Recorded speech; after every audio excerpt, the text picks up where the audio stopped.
Hello and welcome to Ask the Expert, the series presented by the Alumni Relations team at Queen's, in which we speak to experts from across the university on a range of subjects and give you the opportunity to ask your key questions. On today's episode, we're joined by two of the university's leading virologists, Dr. Lindsay Broadbent and Dr. Conor Bamford, who'll be speaking to us about the science behind COVID-19. Lindsay, Conor, thanks very much for joining us today. It's a pleasure to have you here with us. Could you perhaps start by explaining a little bit about your work and on a day-to-day basis and how that feeds into the current pandemic?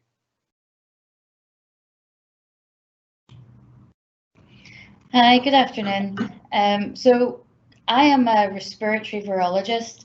So I research viruses that infect the airways, and then I also look at the subsequent immune response and how that affects people and how that causes disease. Previously, I've worked on a virus called RSV, which not many people have heard of, but it actually infects every single person in the world and has been associated with the development of asthma. And now more recently, I've started working on influenza. But around February, when the pandemic really hit and we understood what was happening, I was kind of seconded onto working on COVID-19. And really that's because of my experience with respiratory viruses, but also with working with cells from the airways. We grow cultures from cells that line the airways, which develop into what we call mini lungs. And these are experimental systems that produce mucus and even the tiny little hairs that line the airways. And they allow us to look at viral infections in a model that's really representative of what happens in people. So that's really why I've decided to work on this and why I've been seconded.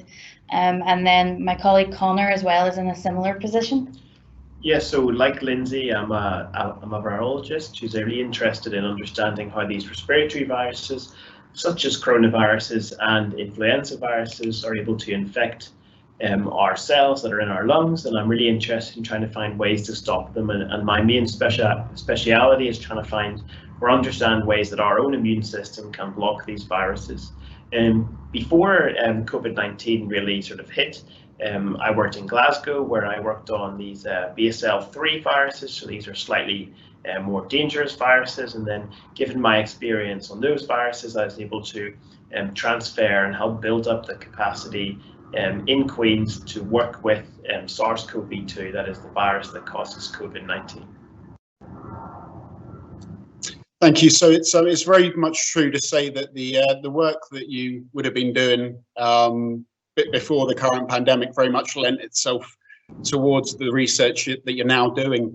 I'm sure there'll be plenty of questions coming from the audience, and at this stage, I'd like to open up the Q&A for viewers. To get the ball rolling, I've got a question that I suppose will sort of take us back a few months, really. Could you explain what a coronavirus is and why this particular one has caused so much concern? So coronaviruses are actually a group of viruses, and these have been around for a very long time. We've known about many of them. A lot of coronaviruses infect animals, but there are 7 that we know of that can infect humans. 4 of those cause relatively mild disease, very cold-like symptoms, and there are 3 which cause more severe disease. Those are SARS, which we'll have heard of, MERS, which is Middle East Respiratory Syndrome, and then the new SARS-CoV-2, which is the virus that causes COVID-19. The reason really that this has caused so much concern is that it's a brand new virus and it very, very quickly was able to spread between people. It's a very infectious virus, and it's also a concern because it can cause very serious disease, specifically in groups that are more vulnerable. That's not always the case with coronaviruses, like the 4 I mentioned that cause cold-like symptoms. Another reason that this is quite a tricky virus that we really have to pay a lot of attention to is that it can spread so easily because there can be asymptomatic infections. That means people can be infected, they can walk around not knowing it and infect other people. This wasn't really the case with the other severe coronaviruses, MERS and SARS, because they caused such severe disease, it was much easier to isolate people and prevent them from infecting others. Because this is a new virus as well, we don't know the long-term consequences of what infection will cause. So we're really learning every day at the minute. It's actually quite staggering the amount of information we have learned about SARS-CoV-2 and COVID-19 is astounding. For a comparison, when HIV was discovered, it took around 10 years to get to the same level of information we're at now. So really, it's a constantly evolving topic and we're learning every day. So given that there has been so much research, as you just outlined, in some senses, does that sort of put us in a better position for potentially a second peak or any future viruses? Yeah, so I think there is you're definitely this virus is not going to go away anytime soon. And as Lindsay said, there are issues about why this virus is so dangerous. But of course, the major two is that we don't actually have a treatment for COVID-19 and we don't have a vaccine for it. All the research globally is trying to really understand ways that we can actually make a drug and make a cure that can stop COVID-19, and then we can make a vaccine that is safe and effective and that we can give to potentially billions of people. And so all of our research that we've done sort of in the last 20 years since SARS and even before that on other coronaviruses, including coronaviruses that infect animals like mice, has really allowed us to develop strategies that might actually lead to cures and vaccines. And then since in the last few months, we've been able to transfer these things and test in the lab and test in clinical trials, and whether these candidates that we developed over the last 20 years would work against COVID-19. And I think we are already seeing some positive steps in some of these candidate drugs and vaccines, or these vaccine strategies or drug strategies are looking like they have some effect. And because the virus isn't going anywhere anytime soon, and we're in a much better position now than we were, say, 5 months ago. Thank you. We've now had a couple of questions come in from the audience, and you were speaking there about a cure and vaccine, Connor. Realistically, how long do you think? How far away do you think we are from a vaccine? I think it's really hard to say, and I don't really want to put any time on these things. And we know that vaccines take a very, very long time to make, and actually to make right. And we don't want to put this vaccine that is suboptimal and actually not safe. So we have to do it slowly, or at least carefully. And sort of the quickest vaccine that we've probably had is about 5 years, and that might have been for a slightly easier virus than what we have at the minute. So there's a massive challenge there. But as I said before, we have a lot of experience and we kind of know where to start at least. And the early signs show that if you do get infected with SARS-CoV-2 and you do get COVID-19, then you're going to develop antibodies and you're going to be protected probably for a couple of months at least, and probably from getting the disease itself. So we know that at least in theory, probably a vaccine would work. And then we have multiple ways to try and elicit a safe and effective immune response in people with something like a vaccine. I think we're going to see the early results from these trials in the next couple of months, and then of course we need to scale that up and test the safety and efficacy of these. But that will take many months to a year until people actually will routinely get this vaccine. Mm-hmm. Mm-hmm. You mentioned about the antibody test, and one of the questions we've had is when will the antibody test be available to the general public? A friend of the viewer had paid to have a test done in London as she and her partner had severe symptoms. The test came back positive for the antibody. Obviously, the antibody test would be, is quite important for sort of understanding the spread and who's had the virus. How Is there a similar timeline for when the antibody test will be available to the general public, do you think? So there are some antibody tests available. We've seen recently that Superdrug have started offering antibody tests. I haven't seen any data on the efficacy of those, so I certainly wouldn't recommend them. And I certainly at this stage wouldn't recommend antibody tests for the general public. If you think you had symptoms and weren't able to have a diagnostic test done, then an antibody test could be useful. But we know that the majority of the population have not been infected. In studies done in other countries, we know that it's between 5 and 7% of the population have antibodies against SARS-CoV-2. So you may, at the minute, if it's a private test that you're having to pay for, it may be a waste of money until these are available routinely from the health service nationwide. And really, the efficacy of those tests is going to have to be looked at very closely.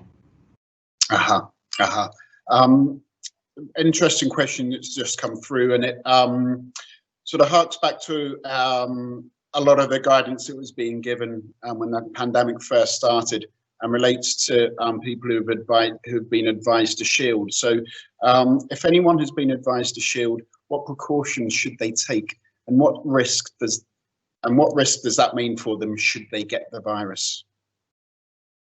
So we know that anybody can probably get infected with the virus, and anybody can probably get severely ill and die, but we do know that there are a couple of underlying health conditions, or things like age and male gender and male sex, that actually predispose to a worse disease and a worse bout of COVID-19 and more likely to die.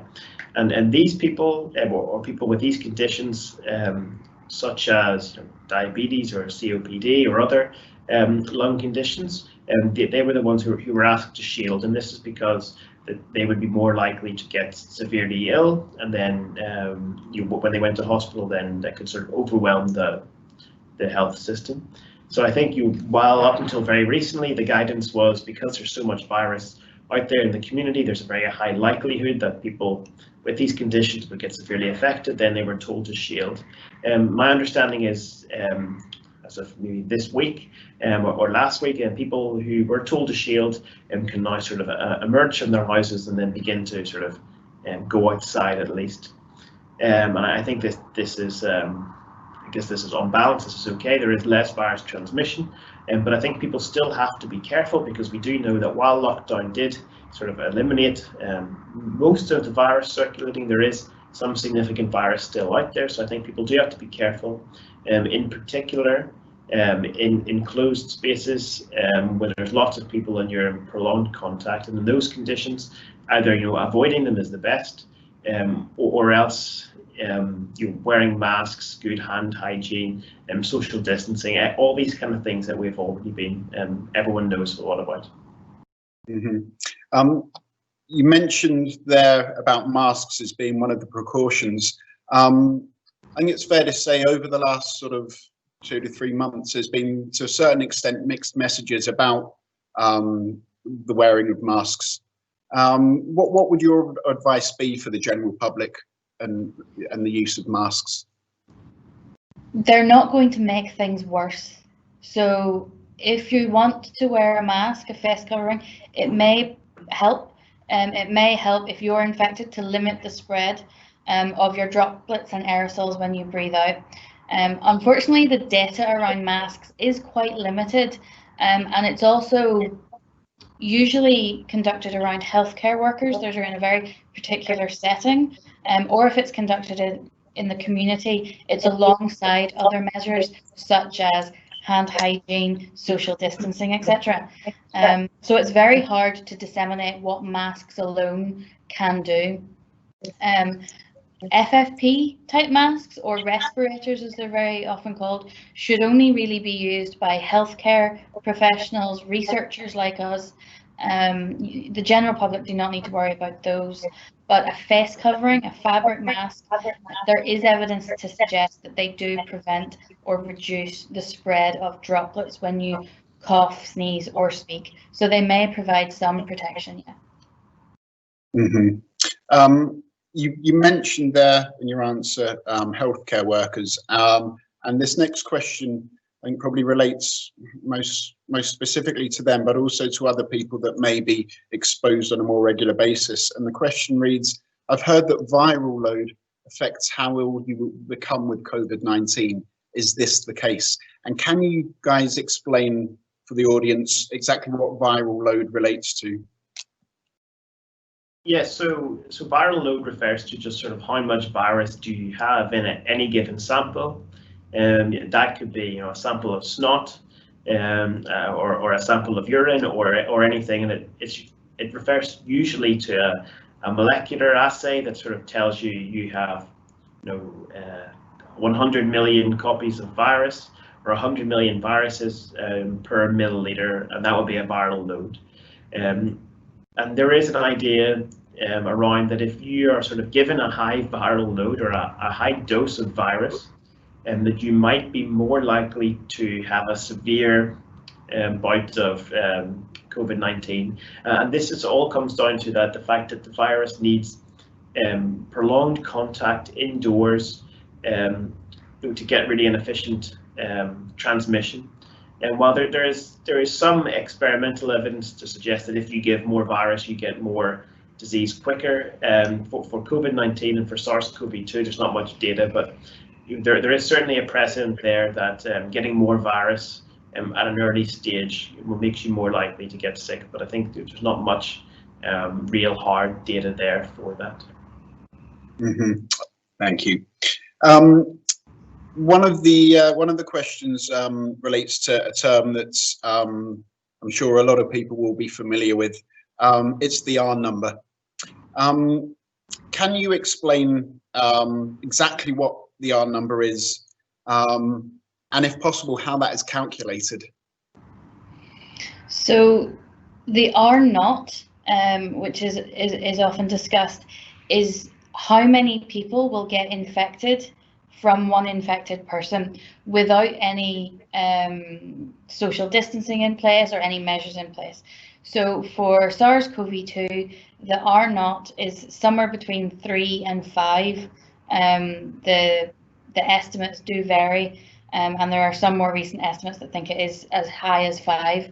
So that means for every one person infected, up to 5 other people will be infected. The R number that is being discussed at the minute is usually referred to as the RE or the RT, and that's the effective reproductive number, or the reproductive number at a certain time. And that is affected by things like social distancing, hand hygiene, and we have seen the R number decrease recently. I think in Northern Ireland at the minute we're sitting just below 0.7 this week, certainly. And that means that each one person is infected will infect around 0.7 people on average. That means our number of infections are going down and not increasing. And that's why there's a lot of emphasis placed on the R number, because if that number goes over 1, it means we will see exponential growth of infections. If we keep it below 1, the number will decrease until we basically have no transmission within the community. The R number is calculated using different methods, but it's really done on how many positive cases there are, how many confirmed deaths there have been, and how that looks over time. Neither of us are epidemiologists, so it's certainly a question an epidemiologist would give you a much longer answer to, but that's certainly a brief overview of what R is. Thank you. Another question that's come in relates to social distancing. Do you see any risk in reducing the distance from 2 meters to 1 meter as recommended by the World Health Organization? So the social distancing in this meters really refers to sort of trying to stop the likelihood of a larger droplet that's sort of filled with viruses being sort of transmitted or transferred from one person's mouth sort of into the nose or the throat of another person.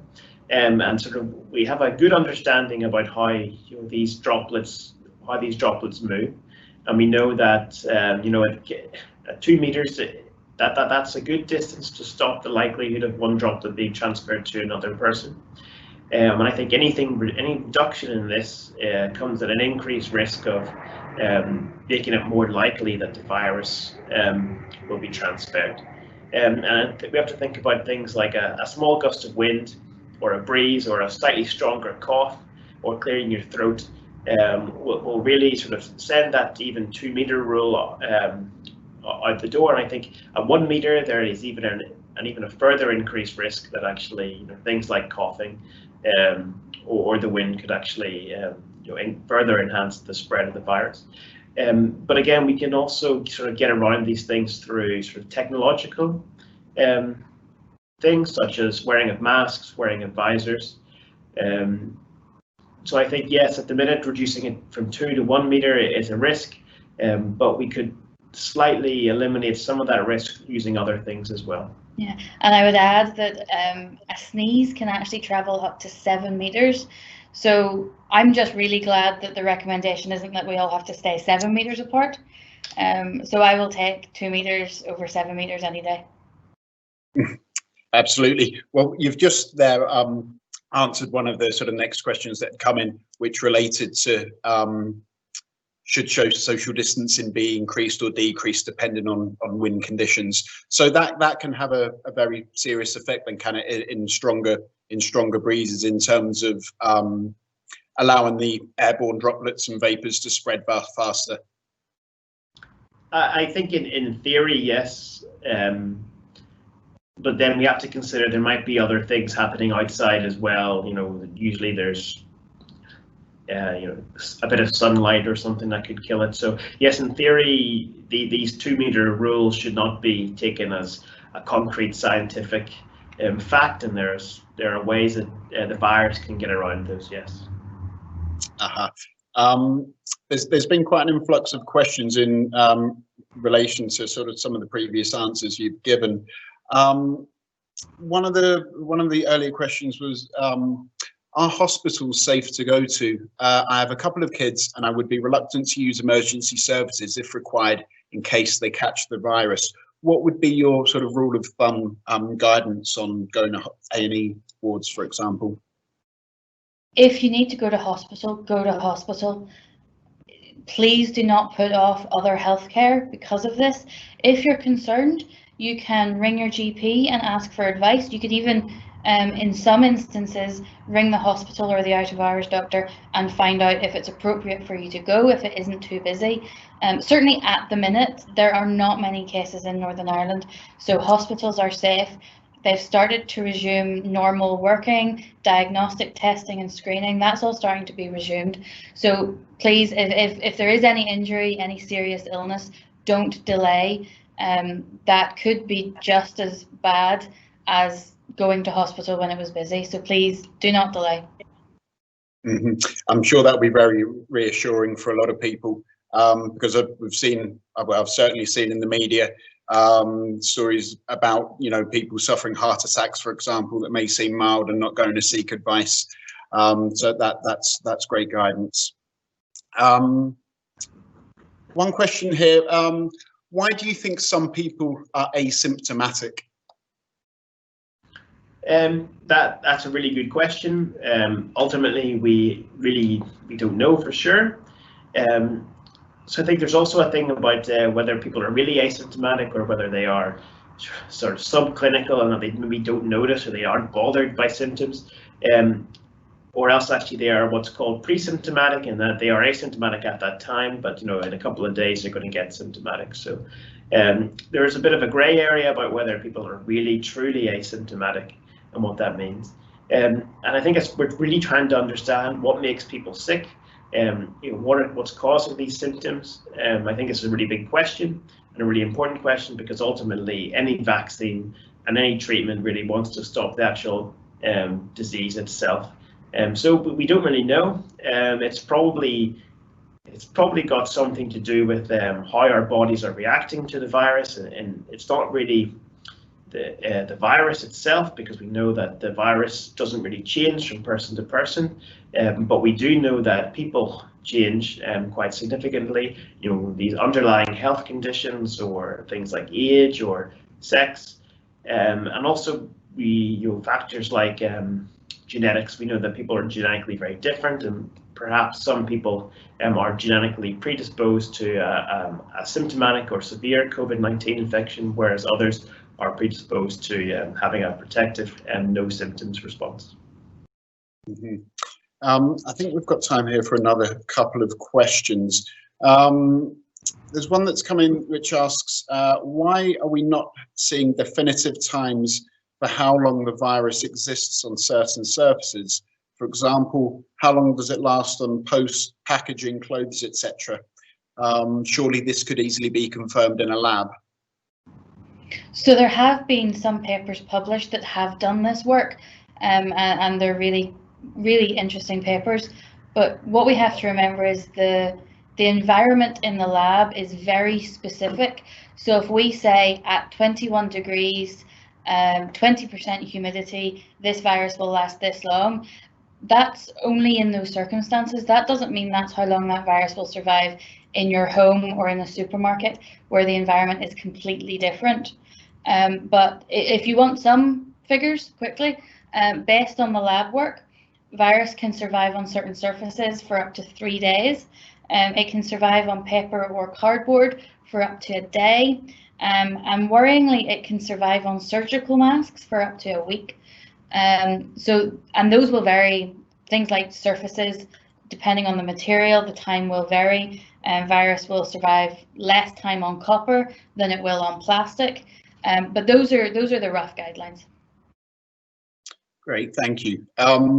There's one more that's just come in here, which I'd like to try and fit in. We were speaking about asymptomatic people a moment ago. The question asks, is there any specific research being done on asymptomatic people? And could we potentially use that research to get a quicker vaccine?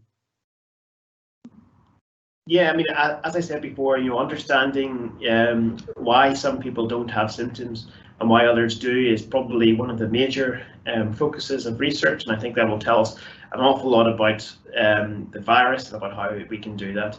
So that work is ongoing, and also things like, why did people get only a mild infection, whereas other people actually end up in the hospital on a ventilator and then subsequently die? So I think all these questions comparing lots of different groups are really ongoing at the minute, and they are giving us some answers, such as understanding why some underlying health conditions do promote this bad a bad COVID-19.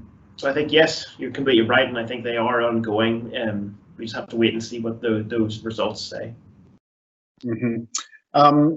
Look, folks, thank you very much for taking the time to join us today. One final point I think I'd like to finish on is that as lockdown restrictions, if you like, are sort of being relaxed at the moment, a lot of people will still be sort of concerned about what the future holds in 3 months' time, 6 months' time, 2 years' time. And there's been talk of a new normal. What are your gut instincts on what people should prepare themselves for in maybe sort of a year's time? I guess for me, I would prepare yourself for a vaccine then, and it will probably have a safe and somewhat effective vaccine. So I think everyone should be trying to be prepared to take that vaccine, because this is probably the only way we're going to sort of get out of this situation. Yes, I would agree with that. This virus isn't going away anytime soon, and we may end up looking at a cold, flu and coronavirus season instead of just the flu season that we hear about every year. And hopefully when we get a vaccine and really good treatments that work really well, things will go back to normal. I hate the idea of this being a new normal, because I think everyone wants to go back to the way things were. And I'm, at the minute, optimistic that that will happen, but it can only happen at the right time when it is safe for that to do so. Of course, so cautious optimism then. Look, Lindsay, Connor, thank you very much again for joining us today. I'm sure your words and your advice have been very enlightening for people and comforting as well to a certain extent. Thanks also to everybody that tuned in and asked your questions. This session has been recorded and we'll be hosting it on social media over the coming days. And please keep your eyes out for promotions around the next session. Thanks very much.